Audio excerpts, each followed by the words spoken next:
முரளி ஒரு சாதாரண middle class கணவன். ஒரு பிரைவேட் கம்பெனில வேலை. மாத சம்பளம் வந்தால் இஎம்ஐ, வீட்டு வாடகை, மின் கட்டணம் எல்லாம் வரிசையாக காத்திருக்கும். அவனுக்கு பெரிய கனவுகள் இல்லை. ஆனால் குடும்பம் சந்தோஷமாக இருக்க வேண்டும் என்பதே அவன் ஆசை. ஒரு நாள் மனைவி லட்சுமி சொன்னாள், எல்லாரும் வீக்கெண்டுக்கு வெளியே போறாங்க. நாமும் ஒரு நாள் போகலாமா? முரளி சிரிச்சான். இந்த மாதம் முடியாது. அடுத்த மாதம் கண்டிப்பா போலாம். அடுத்த மாதம் வந்ததும் மகனின் பள்ளி ஃபீஸ் வந்தது. அதுவும் போய்விட்டது. ஒரு மாலை வேலை முடிந்து வீடு திரும்பும்போது முரளி ஒரு பேக்கரியில் நின்று ஒரே ஒரு ஸ்மால் கேக் வாங்கினான். வீட்டுக்கு வந்து, இன்று ஸ்பெஷல் டே என்றான்.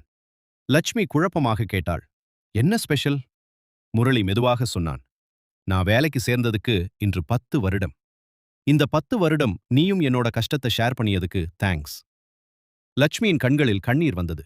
அவள் சொன்னாள், எனக்கு வெளியே போகணும்னு ஆசை இல்ல. நீ சேஃபா வீட்டுக்கு வந்தா அதுவே பெரிய ஹாப்பினஸ். அந்த இரவு முரளி தூங்கும்போது ஒரு சின்ன சிரிப்பு இருந்தது. ஏனென்றால் மிடில் கிளாஸ் கணவனின் கனவுகள் பெரியதல்ல. அவன் குடும்பம் சிரிச்சா போதும்.